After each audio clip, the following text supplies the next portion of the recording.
Complain है लोगों की, please do not watch this video if you have complaints with your life. Reason ये है, कंफर्टेबल जो लोग हैं प्लीज ना देखें। छोटे और कमजोर दिल वालों के लिए मैं बात ही नहीं करता हूं। See generally now youngsters, youth और anybody in this country, specially Bharat में बड़ी शिकायतें आई हैं कि यार हमें ये नहीं मिल रहा, वो नहीं मिल रहा, हमारे पास कंफर्टेबल लाइफ नहीं है। What do you know about the problems? The guys, those who face the highest trouble and the biggest problems of this country, the least paid by the government, but has the biggest pride to be called the soldiers of this country and soldiers of Indian Armed Forces. मैं उन सिपाहियों की बात कर रहा हूं। Example, जब ये वीडियो देख रहे हो ना, तब हजारों लोग वहां सियाचिन ग्लेशियर में, शायद आधों को तो नक्शा भी नहीं पता होगा, सैन फ्रांसिस्को ऐसा बता देते हैं मैप पे आजकल बच्चे। You can not live without the chatting और व्हाट्सएप और फेसबुक मैसेजिंग और texting for half an hour और 1 आवर। मैं उन सिपाहियों की बात कर रहा हूं जो ग्लेशियर में रहते हैं। 8G 10G 4G 8G सब इधर चलता है दोस्त, वहां कोई जी नहीं होता है।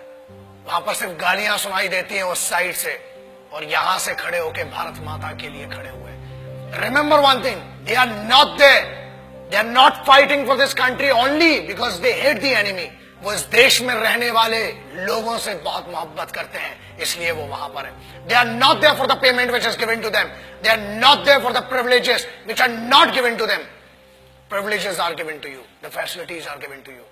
फिर भी इतनी कंप्लेन्स, अरे पानी गिर गया, हम कॉलेज नहीं जा पाएंगे, ये हो गया। बहुत कंप्लेन्स है माँ बाप से इन बच्चों को। Remember that. दोस्त, कंप्लेन करने के लिए बहुत लोग हैं, लेकिन वो कंप्लेन नहीं करते हैं। क्यों नहीं करते हैं? Because they are fighting for this land, they are fighting for this country, they are fighting for that emotion of freedom, they are fighting for that emotion which belongs to you, which doesn't belong to them. वो एक sense of responsibility, sense of security आपको देने के लिए वो रात भर खून में खड़े हुए हैं। आप बात करते हो -50 जनरल टेम्परेचर है सियाचिन ग्लेशियर का, -50 जनरल।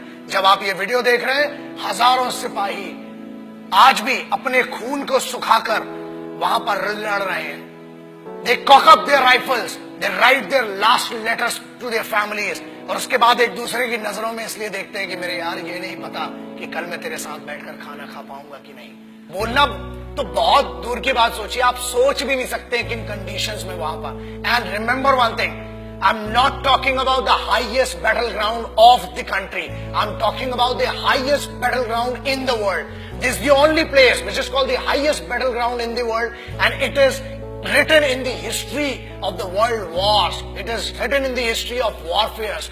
जहां लोग श्वास नहीं ले सकते ना, लोग कहते हैं कि हमने 50 या 500 मीटर की दूरी पर या ऊंचाई पर लड़ा है। ये हजारों मीटर की ऊंचाई पर है, जहां सांस नहीं आती है, दिखाई नहीं देता है।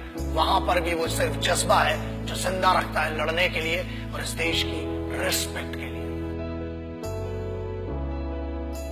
किसी बेवकूफ गद्दार ने भी बीच में कुछ कहा था कि Indian army is rapist in Jammu and Kashmir. अरे बेवकूफ, फौज रेप करती है ना तो हथियारों से करती है, और होल होके तुम्हारा रेप निकलेगा। याद रखना, ये तो कॉन्स्टिट्यूशन है कि हमें फौज की आज भी एथिक्स और इज्जत है कि फौज आज भी कुत्तों को नहीं मारती, इसलिए बचे हुए हो। और याद रखना, किसी के भी खिलाफ कह लेना, मगर हिंदुस्तानी फौज, Indian army, navy and air force के बारे में बोलने के पहले 1 करोड़ बार सोचना, क्योंकि याद रखना, अगर फौज रेप पे आ गई ना तो तुम्हारी रूह का रेप होगा। Indian army does not rape, army, navy, air force, they protect your women, they protect your sisters, because they consider every woman and every young woman as their sisters and mothers. That's why you are protected. बोलना बहुत सरल है और बहुत दम है, बहुत खुजली है, बहुत गर्मी हो रही है ना, आ जरा बॉर्डर पे 2 दिन की ड्यूटी करके दिखा, चूतड़ में से पूरी गर्मी बाहर आ जाएगी। अक्टूबर 1947 देश अभी आजाद ही हुआ था कि हम पर तो जंग थोप दी गई। But who did that? Let's talk about that. I'm talking about first unit of Sikhs, the first battalion of Sikh, one of the most elite, one of the most respected and decorated regiment of the Indian Army, called the Sikh Regiment. And this is this wonderful story. The guys whom I'm talking about, the finest warriors, the finest Khalsa warriors, वो खालसे थे जिन्हें airlift किया गया था 1947 में, जब लश्कर troops ने attack किया था हमारे ऊपर, and they were the guys which were leaded by a Muslim commanding officer. That makes me feel that pride of being an Indian. एक ऐसी सिखों की पूरी पलटन जिसे एक मुस्लिम कमांडिंग ऑफिसर ने लीड किया, and this has gone in the history of wars. दुनिया में कभी भी इतना खतरनाक ऑपरेशन नहीं हुआ, और सिख रेजिमेंट ने they protected the guys. And whom did they protect? The bigger question is that.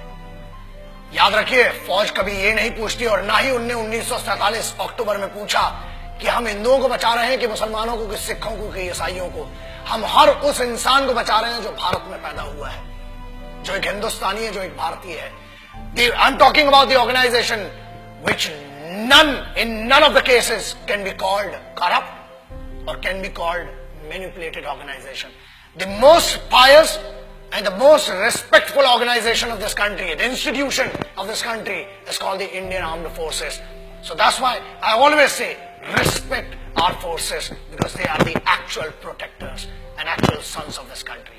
Jai Hind, Vande Mataram.